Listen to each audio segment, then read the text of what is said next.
एक दोस्त का शादी था, उसके लिए कुंडली मिलानी थी। तो कुंडली मिलाने के लिए हम गए थे।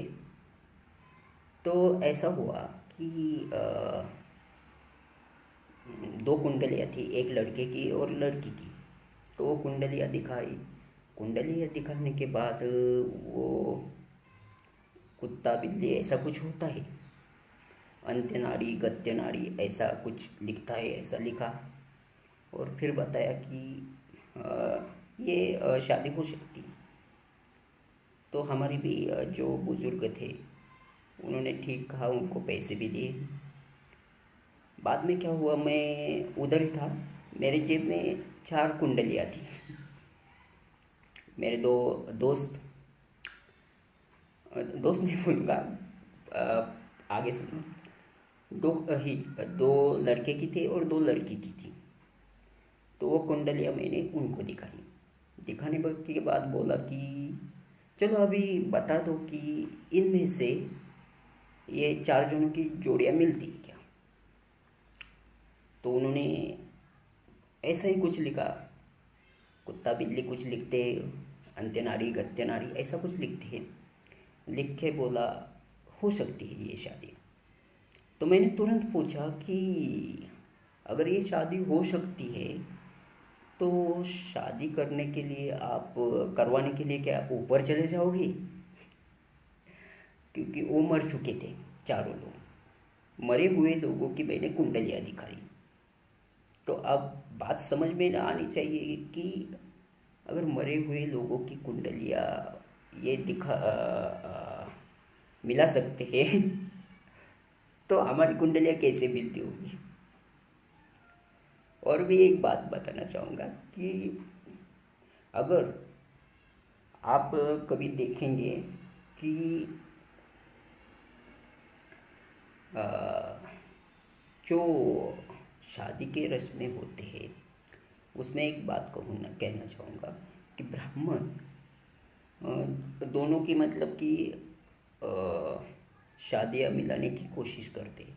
ठीक है, ऐसी कितनी शादियाँ मिला चुके हैं कि जिनमें कोई विधवा होती है, कोई विदुर होता है, तो कोई घटस्फोट लेता है। बराबर है ना बात दोस्तों। तो मैं ये बताना चाहता हूँ कि उनके दोष, शनि मंगल वगैरह जो आते हैं, वो दोष नहीं है बता के ही शादियाँ किया जाती है ना। कोई दोष नहीं है इसलिए शादी की जाती है। फिर भी ये क्यों होता है, वो लड़की विधवा क्यों होती है, वो विधुर क्यों होता है लड़का, और कोई घटस्फोट भी लेते हैं, ऐसा क्यों होता है। तब की तो कुंडलियाँ तो दोनों की मिलाई गई है, फिर भी ऐसा क्यों होता है। ये विचार करने वाली बात है दोस्तों।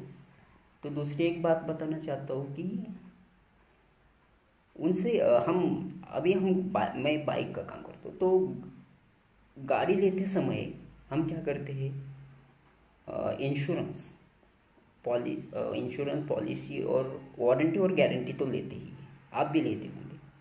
तो उनसे मांगिए ना कि ये शादी सक्सेस होगी, इसकी हमें गारंटी दो। दे सकता है वो, आप ही बताओ।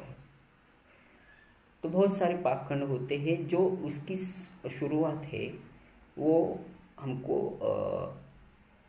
वैदिक संस्कृति से ही पता चलेगी।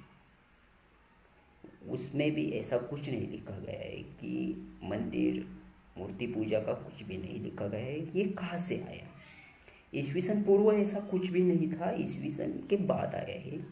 कि मतलब कि हम बहुत प्राचीन इतिहास से भी जान सकते हैं कि ये पाखंडवाद अंधविश्वास कहाँ से पैदा हुआ, किसने पैदा किया। पहली बात, हमारे अगर ईस्वी सन पूर्व में देखें, ना धर्म था, ना जात थी, ना पंथ कुल गोत्र, ऐसा कुछ भी नहीं था।